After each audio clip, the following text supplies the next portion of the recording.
Hi everyone, ഇന്ന് ഞാൻ വന്നിട്ടുള്ളത് എത്ര പറഞ്ഞാലും തീരാത്ത ഗുണങ്ങളുള്ള എള്ള് ഉപയോഗിച്ച് വളരെ എളുപ്പത്തിൽ തയ്യാറാക്കിയെടുക്കുന്ന ഒരു റെസിപ്പി ആയിട്ടാണ്. ആദ്യം തന്നെ ഒരു കടായിയിലേക്ക് ഒരു 2 കപ്പോളം എള്ളാണ് ഞാനിവിടെ എടുത്തിട്ടുള്ളത്. ഇനി ഇത് മീഡിയം ടു ലോ ഫ്ലെയിമിൽ ഒന്ന് ചൂടാക്കി എടുക്കണം. എള്ളെടുക്കുമ്പോൾ കഴുകി വൃത്തിയാക്കി ഒന്ന് ഉണക്കിയതിന് ശേഷം എടുക്കാൻ വേണ്ടിയിട്ട് ശ്രദ്ധിക്കണേ. ക്ഷീണം, വിളർച്ച, സ്കിന്നിൻ്റെ പ്രശ്നങ്ങളൊക്കെ ഉള്ളവർ ഇവരൊക്കെ സ്ഥിരമായിട്ട് എള്ള് കഴിക്കുന്നത് ഇങ്ങനെയുള്ള പ്രശ്നങ്ങളൊക്കെ മാറുന്നതിന് വേണ്ടിയിട്ട് വളരെ നല്ലതാണ്. എള്ള് ഒരുപാട് സമയമൊന്നും ചൂടാക്കേണ്ട ആവശ്യമില്ല. ജസ്റ്റ് എള്ളൊന്ന് ചൂടായി വരുമ്പോഴേക്കും പൊട്ടിത്തുടങ്ങും. എള്ള് ചെറുതായിട്ടൊന്ന് പൊട്ടിത്തുടങ്ങുമ്പോഴേക്കും നമുക്ക് ഫ്ലെയിം ഓഫ് ചെയ്യാം. ഫ്ലെയിം ഓഫ് ചെയ്ത് കഴിഞ്ഞാലും ഇളക്കി കൊടുത്തുകൊണ്ടേ ഇരിക്കണം. ഈ ഒരു പാനിൻ്റെ ചൂട് കൊണ്ട് തന്നെ ഇത് പെട്ടെന്ന് കരിഞ്ഞു പോകാനുള്ള സാധ്യതയുണ്ട്. അതുകൊണ്ട് തന്നെ കുറച്ച് നേരം ഒന്ന് കൈയെടുക്കാതെ ഇളക്കി കൊടുത്തുകൊണ്ടേ ഇരിക്കണം. ഇതിന് വേണ്ടിയിട്ട് നമ്മുടെ കയ്യിലുള്ള എള്ള് ഏതാണെങ്കിലും എടുക്കാവുന്നതാണ്. വെളുത്ത എള്ളായാലും കുഴപ്പമൊന്നുമില്ല. കറുത്ത എള്ളും വെളുത്ത എള്ളും മിക്സ് ചെയ്ത് നമുക്ക് ചെയ്യാം. പക്ഷേ ഏറ്റവും കൂടുതൽ ഗുണമുള്ളത് കറുത്ത എള്ള് മാത്രം ഉപയോഗിച്ച് ചെയ്യുമ്പോഴാണ്. കറുത്ത എള്ളെന്ന് പറയുമ്പോൾ കാൽഷ്യം, ഇരുമ്പ്, ഫൈബർ ഇതെല്ലാം നിറഞ്ഞിട്ടുള്ള ഒരു പോഷക സമൃദ്ധമായ ഭക്ഷണമാണ്. പ്രത്യേകിച്ച് സ്ത്രീകൾക്കും കുട്ടികൾക്കും വളരെ നല്ലതാണ്. ഞാനിപ്പോൾ ഫ്ലെയിം ഓഫ് ചെയ്തിട്ടുണ്ട്. എന്നാലും കൈയെടുക്കാതെ തന്നെ കുറച്ച് നേരം ഒന്ന് ഇളക്കി അതിൻ്റെ ഒരു ചൂട് മാറിയതിന് ശേഷം നമുക്കിതൊരു മിക്സിയുടെ ജാറിലോട്ട് മാറ്റാം.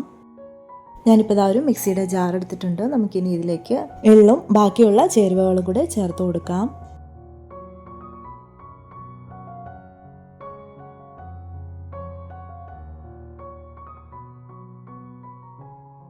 ഞാനിതിലേക്ക് ഒരു 4 ഏലക്ക കൂടെ ചേർക്കുന്നുണ്ട്. ഏലക്കാപ്പൊടി ചേർത്താലും മതിയാവും. അതുപോലെ തന്നെ ഒരു 1.5 കപ്പോളം തേങ്ങ കൂടെ ചേർത്ത് കൊടുക്കുന്നുണ്ട്.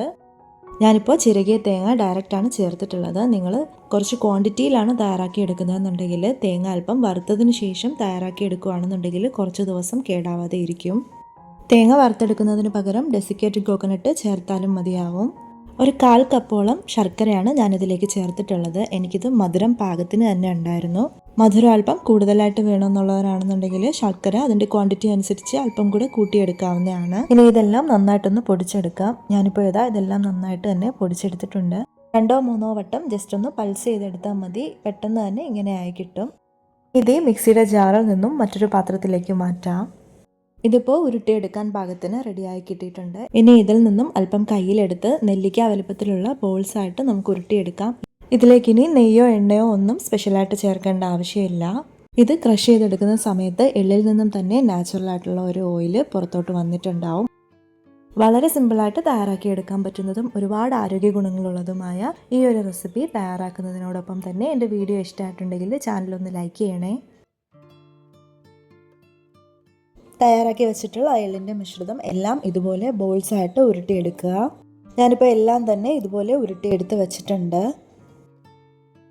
വീഡിയോ ഇഷ്ടമായിട്ടുണ്ടെങ്കിൽ ചാനലൊന്ന് സബ്സ്ക്രൈബ് ചെയ്യാൻ മറക്കല്ലേ. കൂടെ തന്നെ നോട്ടിഫിക്കേഷനിൽ ഓൾ എന്ന ഓപ്ഷനും എനേബിൾ ചെയ്ത് വെക്കാൻ മറക്കല്ലേ.